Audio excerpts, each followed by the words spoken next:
উত্তরমুখী করলা নদীর ওপর এই প্রথম তৈরি হতে যাচ্ছে স্থায়ী সেতু মোহিতনগর এলাকায়। আর তা তৈরি হতে যাচ্ছে স্থানীয় বিধায়কের চেষ্টায় এবং উত্তরবঙ্গ উন্নয়ন দপ্তরের উদ্যোগে।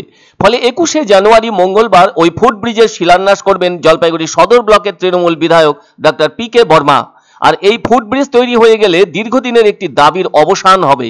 কেননা মোহিতনগর অঞ্চলে করলা নদীর উত্তর প্রান্তে নদীর ধার ঘেঁষেই রয়েছে লোটা দেবীর মন্দির এবং সেই সঙ্গে ছোট্ট পুষ্করিণী। আর ওই লোটা দেবীর পুজোর সময় অস্থায়ীভাবে পুজো কমিটির উদ্যোগে ছোট ছোট পরিসরের ফুটব্রিজ বানানো হয়ে থাকে। তারপর পুজো শেষে ওই অস্থায়ী সেতু খুলেও ফেলা হয়। ফলে ওই দেবীর মন্দিরে আর কেউই সরাসরি পুজো দিতে যেতে পারেন না। আবার 1 বছরের প্রতীক্ষা করতে হয় সবাইকে। ওদিকে যারা ওখানে চা বাগান এলাকায় বসবাস করে থাকেন তাদের পক্ষ থেকে ঘুরে ঘুরে এসে ওই মন্দিরে পুজো দেওয়ার কাজ সম্পাদিত হয়ে থাকছে। কিন্তু আর কোনো ভক্ত মায়ের পুজো দিতে কোনোভাবেই আশীর্বাদ প্রার্থনা করবার জন্য লোটা দেবীর স্থায়ী মন্দিরে আসতে পারেন না, একমাত্র কারণ ওই নদীর ওপর কোনো ফুটব্রিজ না থাকায়। আর এমনটা হয়ে আসছে দীর্ঘ বছর ধরে। না বিডিও দপ্তর থেকে না জেলা পরিষদ থেকে কোনো রকম উদ্যোগ নেওয়া হয়নি লোটা দেবীর মন্দিরে যাতায়াতের জন্য একটা স্থায়ী সেতু গড়ে তোলার ব্যাপারে। আর এবার ওই সেতু তৈরি হয়ে গেলে সামান্য সময়ে লোটা দেবীর দর্শন পেতে আর কোনো সমস্যাই থাকবে না কারো। ফলে সেতু গড়ার জন্য নিজের বিধায়ক কোটা থেকে অর্থ বরাদ্দ করলেন ডক্টর পি.কে. বর্মা, যার পরিমাণ 2,57,00,000 টাকা। কেননা বিশেষ করে বর্ষার সময় দর্শনার্থীদের দারুণ দুর্ভোগ পোহাতে হয়। যদি ওই মন্দিরে সড়ক পথ ধরে যান তাহলে 5-6 কিলোমিটার মতো চা বাগান ঘুরে ঘুরে তারপর ওই মন্দিরে পৌঁছানো সম্ভব। আর এবার যেহেতু স্থায়ী ফুটব্রিজ তৈরি হতে যাচ্ছে, এতে দারুণ খুশি মোহিতনগর অঞ্চলের মানুষজনদের পাশাপাশি সব এলাকার মানুষজন। এদিকে ওই এলাকার ভেতর দিয়ে বয়ে চলা করলা নদীতে বিশেষত টানের দিনে হাঁটু বা কোথাও কোথাও কোমর পর্যন্ত জল থাকে। তাই ওই জল পেরিয়ে লোটা দেবীর মন্দিরে যাওয়া অনেক অসুবিধাজনক। আর লোটা দেবীর বার্ষিক পুজোর সময় গড়ে তোলা অস্থায়ী ফুটব্রিজ দিয়ে অনুষ্ঠান চলাকালীন মানুষজন যাতায়াত করে থাকেন। এ ব্যাপারে জলপাইগুড়ির বিধায়ক ডক্টর প্রদীপ কুমার বর্মা জানান, লোটা দেবীর মন্দির কমিটির সদস্যরা তার কাছে আবেদন রেখেছিলেন এখানে যেন একটা স্থায়ী ফুটব্রিজ বানিয়ে দেওয়া হয়। সেজন্য রাজ্য সরকারের আর্থিক আনুকূল্যে অবশেষে তৈরি হতে যাচ্ছে আস্ত একটি ফুটব্রিজ। এ ধরনের কাজ করতে নিজেও খুশি হচ্ছেন বলে জানালেন বিধায়ক ডক্টর পি.কে. বর্মা। সকলেরই জানা আছে লোটা দেবী ভীষণই জাগ্রত মা।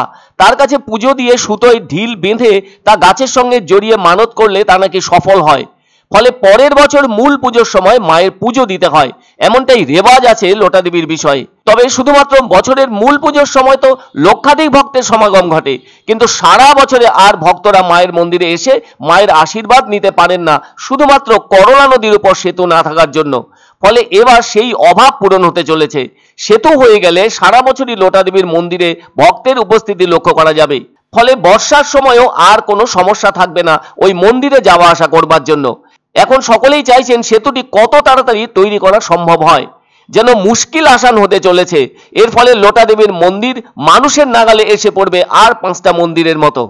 এনবিডিডির থ্রুতে আমার প্রচেষ্টায় সেটা স্যাংশন হয়েছে এবং আগামী 21শে জানুয়ারি তারিখে ওখানকার এই ব্রিজের শিলান্যাস অনুষ্ঠিত হবে। বিরাট একটা অসুবিধা, চ্যালেঞ্জ ছিল একটা এই পূজাটা বাস্তবায়িত করা, মানে এই নদী পার করা লোককে। সুবিধা মানে এর উপরে আর সুবিধা হয় না। ব্রিজটা হলো একটা লোটা দেবী মন্দির, একটা জলপাইগুড়ি তথা উত্তরবঙ্গের একটা ঐতিহ্যবাহী মন্দির। এই মন্দিরের ব্রিজের খুবই প্রয়োজন ছিল। যাই হোক, নর্থ বেঙ্গল ডেভেলপমেন্ট অথরিটির থেকে ব্রিজটা করাতে আমরা কমিটির তরফ থেকে সবাই খুশি। আনন্দ সংবাদ, আনন্দ সংবাদ। 30 বছরের নির্ভরযোগ্য প্রতিষ্ঠান ইন্দ্রমণি রাইস মিল।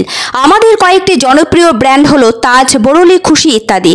আমাদের ফ্যাক্টরি আউটলেট সিজে ট্রেডিং কোম্পানি, দিনবাজার, এক্সিস ব্যাংকের পাশে জলপাইগুড়ি। এখানে সুলভ মূল্যে গুণগত মানের সব ধরনের চাল পাওয়া যায়। Phone number 9547029475। পছন্দসই সেরা খাবার খেতে হলে সোজা চলে আসুন রুচিসম্মত আধুনিক মানের রেস্টুরেন্ট রাজদরবারে। কেননা এখানেই আপনারা পাবেন ভোজনের রাজকীয় অনুভূতি। শুধু পুজোর সময় নয়, সারা বছরই রকমারি খাবার সরবরাহ করাই এই রেস্টুরেন্টের আভিজাত্য। আমাদের ঠিকানা রাজদরবার, রাহুতবাড়ি, বাবুপাড়া, জলপাইগুড়ি। ধামাকা ধামাকা ধামাকা, সানরাইজ মার্বেলের নতুন শোরুম শীঘ্রই আসতে চলেছে জলপাইগুড়ি গৌরীয় মঠের পাশে নতুন করলা সেতুর কাছে। এখানে পাবেন আধুনিক টাইলসের রকমারি সম্ভার। এক অন্য অনুভূতির স্পর্শ পাওয়া যায় বয়কো ব্র্যান্ডের গেঞ্জি ও জাঙ্গিয়ায়। তাই ছোট বড় সবার পছন্দ রয়কো গেঞ্জি ও জাঙ্গিয়া। প্রস্তুতকারক জয়মনি হোশিয়ারি, কলকাতা।